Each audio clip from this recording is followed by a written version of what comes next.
Well, social support is defined in a number of different ways by different researchers.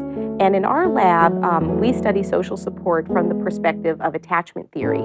And we define social support as the social resources that close partners provide to one another to respond to the other's needs. Most social support researchers differentiate between emotional support, which is the type of support we provide others to boost their self esteem, to provide them encouragement or emotional reassurance if they're going through a stressful life experience, or to provide them simply with the knowledge that we love them and we'd be available to them if they needed us in a threatening or stressful situation.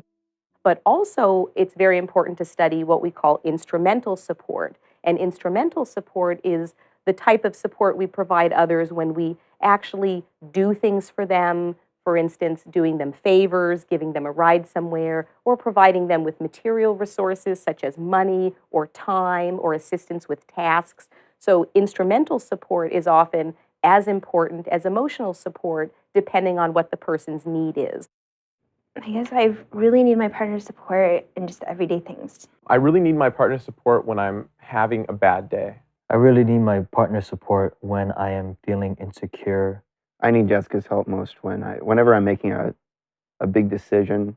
When you're going through a rough time in your life, if work is going hard, school's rough, you need somebody to lean on. You can't do everything by yourself. Being an effective social support provider is actually not an easy thing. One of the reasons why providing social support is so difficult is that it's often extremely difficult to know what is needed at the time. It's often difficult to understand how much support a person wants and what type of social support that they want. So I think one of the most difficult things in being an effective support provider, and often where things take a turn for the worst in relationships, is that partners have extremely good intentions and believe that they're providing the type of support that the person wants, but it isn't always experienced in that way, and it isn't always what the person wanted and needed. I know myself personally as a man, I'm more of a problem solver. If she gives me like a situation that happened and kind of says, "Oh, this is what I'm doing," like, or what do you think I should do?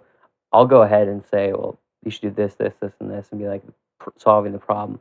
Where many times she would, especially in those few years, she would just want me to be supportive and kind of tell her that it was going to be okay. Not even so much not telling her the truth, but just more being there for her and supporting her. There's a time when, like, even though I know that my grandparents were in the wrong because they said some stuff that, I don't think that they should have said, and he was hurt, obviously. But instead of saying, okay, we can do this, let's do this, I think he kind of shut down because he was hurt. And I kind of needed him to tell me, hey, it's okay, I can handle this. Like, this is what we need to go through. There was one time where I was having a very emotional day and I really needed my boyfriend's support. It was a really big thing to me, and I don't think it was such a big deal to him, and he couldn't see that, obviously because we're very different the way we look at things. And he couldn't find the words to help me, which made me feel even worse. Effective social support requires three critical elements: skills, resources, and motivation. And skills refer to the types of knowledge and abilities that an individual brings to their relationship that helps them be truly responsive to their partner. For instance, empathic abilities, perspective-taking abilities, and accurate knowledge about appropriate social support behavior are some of the critical skills that will be important for effective caregiving. Resources refer to the person's store of emotional and cognitive energy that they could bring to bear to help the partner, as well as material resources that may be needed, such as money, time, services, in the case of instrumental support. And motivation refers to the person's sense of responsibility for meeting the partner's needs and the degree to which they are the degree to which they feel responsible for using their resources in the service of their partner. Being effective at social support also means being an effective social support seeker.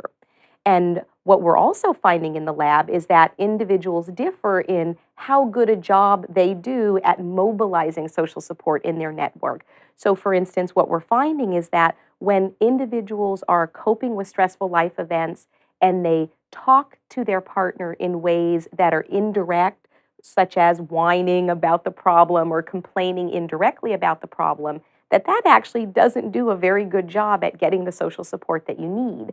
But when partners talk to each other directly and openly, and they are able to express what their true thoughts and feelings are about the problem, that it turns out that those individuals get a lot more effective social support in return.